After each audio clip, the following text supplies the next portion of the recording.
Praise the lord. దేవాతి దేవునికి వందనాలు. ఈ సర్వోన్నతిని కృప అనే కార్యక్రమాన్ని వీక్షిస్తూ దేవుని మాటలు ఆలకిస్తున్న మీ అందరికీ నా హృదయపూర్వక వందనాలు, శుభాలు తెలియజేస్తున్నాను. ఈ దినము కొరకు ఏర్పాటు చేయబడిన దేవుని వాగ్దానము యిర్మీయా గ్రంథము 18వ అధ్యాయము 6వ వచనము. ఇశ్రాయేలు వారులారా, ఈ కుమ్మరి మంటికి చేసినట్లు నేను మీకు చేయలేనా? ఇదే యెహోవా వాక్కు. జిగటు మన్ను కుమ్మరి చేతిలో ఉన్నట్లుగా ఇశ్రాయేలు వారులారా, మీరు నా చేతిలో ఉన్నారు. దేవుని నామానికే మహిమ కలుగును గాక. ఈ వాగ్దానం వింటున్నటువంటి ప్రతి ఒక్కరి జీవితంలో ఈ వాగ్దానాన్ని స్థిరపరచును గాక.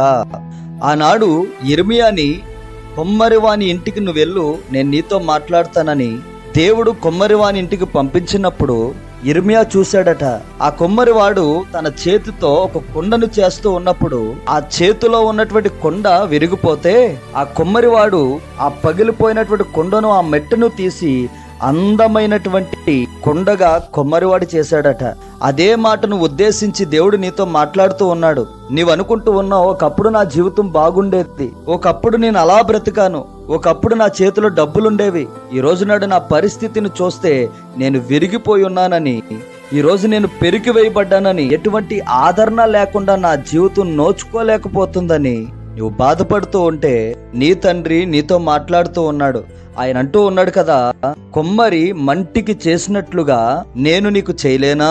ఒక కొమ్మరి వాడే ఒక పగిలిపోయినటువంటి కొండను తీసుకొని మరలా ఒక అందమైనటువంటి కొండగా మార్చినప్పుడు నిన్ను సృష్టించిన నేను నీ జీవితాన్ని మరలా బాగు చేయలేనా? నీ ఆర్థిక పరిస్థితులను మరలా దేవుడు నీకు ఇవ్వలేడా?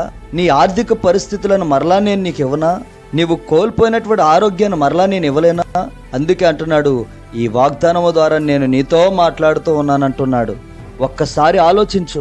ఈరోజు బహుశా నిరాశలో నీవు ఉన్నావేమో, నిస్పృహలో నీవు ఉన్నావేమో, ఒంటరిగా బ్రతకడానికి ఇష్టపడుతూ ఉన్నావేమో. ఈ వాగ్దానము ద్వారా దేవుడు నీతో మాట్లాడుతూ ఉన్నాడు.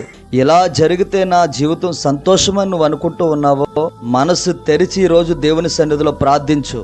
అయ్యా, నేను నమ్ముతున్నాను ప్రభువా, నన్ను సృష్టించింది నీవే, నా సృష్టికర్త అయిన యేసయ్యా, ఈ వాగ్దానాన్ని నమ్మి నేను ప్రార్థిస్తూ ఉన్నాను. నా జీవితంలో ఇలా జరిగించండి, అప్పుడు నేను సంతోషముగా ఉంటానని ఈ రోజు ఈ వాగ్దానం మీద విశ్వాసం ఉంచి మోకాలు వేసి ప్రార్థన చేసి అడుగు. దైవజనుడిగా నేను చెప్తూ ఉన్నాను, దేవుడు ఏదైతే ఈ వాగ్దానము ద్వారా ప్రేరేపించాడో ఆ మాటే ప్రభు నీతో మాట్లాడుతూ ఉన్నాడు గనక తప్పకుండా దేవుడు నీ జీవితాన్ని కడతాడు. యేసునామమున తప్పకుండా నీ జీవితంలో మేలు చేస్తాడైనా. మనుషులైతే నువ్వు పడిపోతే సంతోషించి నవ్వుకుంటారేమో గాని, దేవుడైతే నువ్వు ఎక్కడ పడిపోయినా సరే గాని దేవుడు ఏమాత్రము సంతోషించడు. అందుకని వాగ్దానము ద్వారా దేవుడు నీతో మాట్లాడుతూ ఉన్నాడు. నువ్వు పడిపోయావని దేవునికి తెలుసు, నువ్వు కన్నీరు విడుస్తున్నావని దేవునికి తెలుసు, నువ్వు భయంకరమైనటువంటి కృంగుదలలో ఉన్నావని కూడా దేవునికి తెలుసు. నీ జీవితంలో ప్రతి నిమిషం, ప్రతి క్షణము, ప్రతి గంట కూడా భయంకరంగా గడుస్తుందని దేవునికి తెలుసు. అందుకని నీ దేవుడు చెప్తూ ఉన్నాడు, కొమ్మరివాడు మంటికి చేసినట్లుగా నేను నీకు చేయలేనా?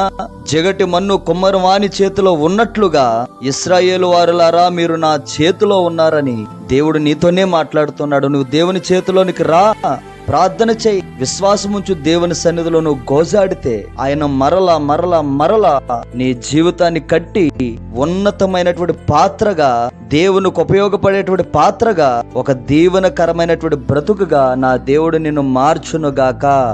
ఆమేన్. ప్రార్థన.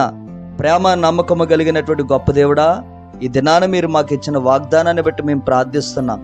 ఈ వాగ్దానం ప్రతి ఒక్కరి జీవితంలో నెరవేర్చి స్థిరపరుస్తారని యేసు నామమున అడిగి పొందుకొనుచున్నాము తండ్రి. ఆమేన్. Praise the lord.